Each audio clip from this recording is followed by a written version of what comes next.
नमस्कार। विश्व पुस्तक मेले के इस चौथे दिवस पर प्रभात प्रकाशन के स्टॉल पर आपका स्वागत है। आज हम एक पुस्तक है अपराजिता, जिसके लेखक हैं श्री अंकुर मिश्रा जी।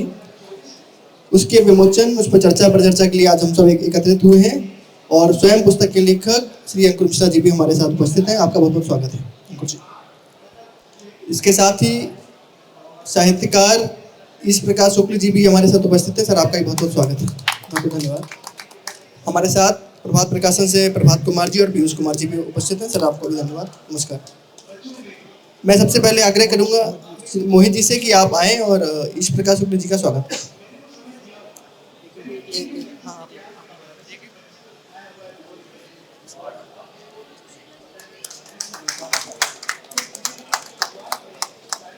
मैं आग्रह करूंगा श्री पीयूष कुमार जी से कि आप आएँ और अंकुर मिश्रा जी का पुस्तक संच देकर स्वागत करें।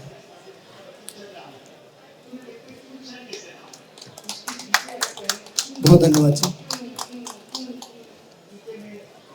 अब जिस क्षण के लिए आज हम सब एकत्रित हुए हैं, पुस्तक के लोकार्पण, वो उस क्षण की ओर हम बढ़ेंगे।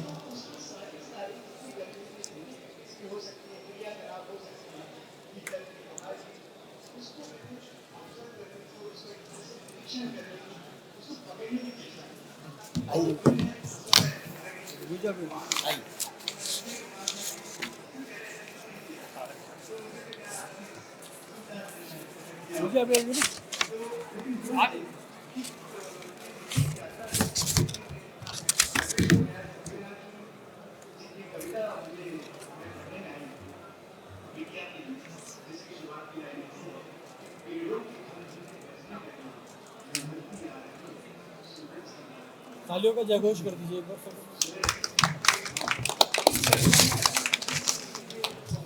बहुत बहुत धन्यवाद।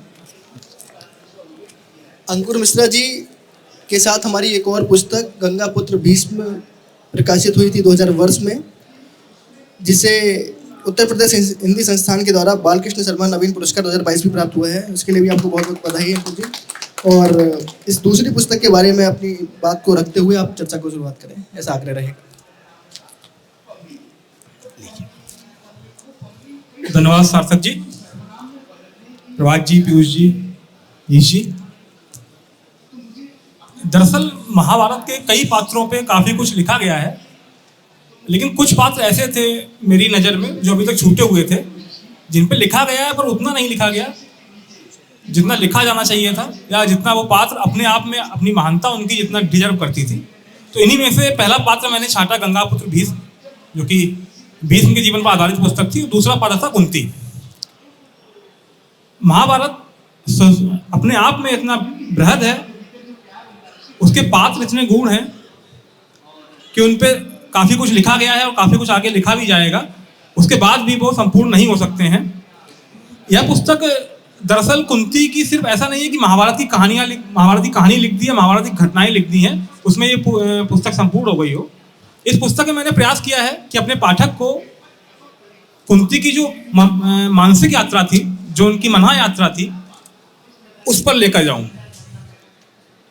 मैंने जब इस पुस्तक का टाइटल अपराजिता रखा तो कई लोगों ने मुझसे पूछा कि भाई, पुस्तक के कवर पे आपने दिखाया हुआ है कि कुंती अपने पुत्र को बहा रही हैं नदी में। उसके बाद वो जब पहली अपनी जो स्थिति थी उसमें पराजित हो गई, पहली जो सामाजिक जो उनके सामने संरचना आई उसमें पराजित हो गई, उसके बाद भी आपने उस पात्र को अपराजिता नाम क्यों दिया? मेरा यही कहना था कि हम पराजित उसको मानते हैं जो अपनी घटनाओं से, स्थितियों से सबक ना ले। आप कह सकते हैं जो उनका पहला जो उनका कर्म था वो उन्होंने समाज के दबाव में आके लिया, लेकिन उसके बाद जब वो हस्तिनापुर पहुंचती हैं, अब देखती हैं कि पांडु की कुछ अक्षमता थी, उसके बाद भी वो पांडु के साथ हमेशा रहीं। उसके बाद उनकी मृत्यु के बाद एक पूरे साम्राज्य से अकेले टक्कर लेके उन्होंने अपने बच्चों को बड़ा किया, पांचों को, और उनको इस लायक बनाया कि वो एक ऐसे साम्राज्य जिसमें भीष्म द्रोण जैसे योद्धा थे उनसे टक्कर ले पाए और जो अपना अधिकार था वो प्राप्त कर पाए। कुंती के समक्ष दुविधा थी, क्योंकि जो उनका सबसे बड़ा पुत्र था जिसको राजा बनना था, युधिष्ठिर, वो स्वयं में नहीं चाहते थे कई बार की लड़ाई हो।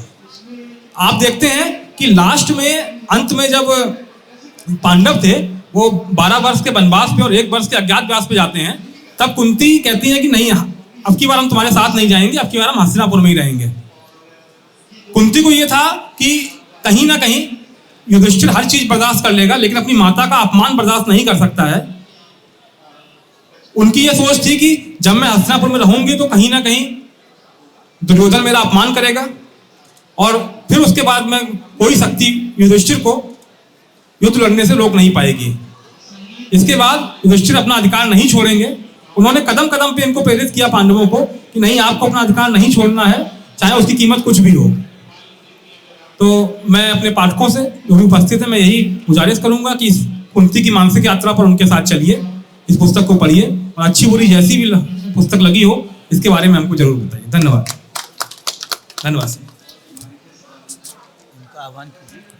पुस्तक निश्चित रूप से सभी को अच्छी लगेगी, क्योंकि आपकी पिछली पुस्तक को इतना बड़ा सम्मान प्राप्त हुआ है। इस पुस्तक से भी वैसे ही उम्मीद होंगी निश्चित रूप से पाठकों की। इस प्रकार शुक्ल जी से भी आग्रह रहेगा कि इस पुस्तक के परिप्रेक्ष्य में कुछ कहें। नमस्कार। सबसे पहले तो मैं बधाई देना चाहता हूँ अंकुर जी का और प्रभात प्रकाशन को, ताकि इतना अच्छा एक मार्मिक चित्रण जो महाभारत के हम लोगों ने बहुत सारे बचपन से लेके अभी भी और आगे भी हम लोग महाभारत के बारे में पढ़ते रहते हैं, देखते रहते हैं, बहुत सारे पुस्तकें आई हैं, अलग अलग पात्रों के बारे में आई हैं, तो उसको नए ढंग से किस तरीके से अच्छी तरीके से प्रस्तुत किया गया है इस पुस्तक के माध्यम से। कुंती का जीवन, उसकी मानसिक यात्रा, क्योंकि उसने क्या क्या किया है कहानी तो सबको पता है, लेकिन उसकी मनोस्थिति क्या थी और वो क्या संदेश देके जाती, हमको क्या सीख देके जाती है और कैसे समाज में आगे बढ़ना पड़ता है समाज की विषमताओं के बावजूद, इस बारे में इस पुस्तक में बहुत ही अच्छा उल्लेख है। अतः फिर से मैं सभी से अनुरोध करूंगा कि इस पुस्तक को अच्छे से पढ़ें और हमारे जो इस पुस्तक के जो लेखक हैं अंकुर जी को ऐसे ही अपना आशीर्वाद और प्रेम प्रदान करें, ताकि और भी हमें इस तरीके की अद्भुत किताबें हमको देखने को मिले। धन्यवाद। आज इस मौके पर मैं इस पुस्तक के कुछ अंश भी पढ़ना चाहता हूं, और जो अंश मैंने छाटा है ये बड़ा ही बेहतरीन अंश है और विषय है प्रेम। तो प्रेम के बारे में बचपन से लेके प्रेम की प्रकृति के बारे में बहुत सारी चर्चाएं होती हैं, और इसमें अंकुर जी ने बहुत ही अच्छा सा लिखा हुआ है। और ये प्रसंग उस समय का है जब पांडु जी और कुंती आपस में प्रेम के विषय में बात करते हैं।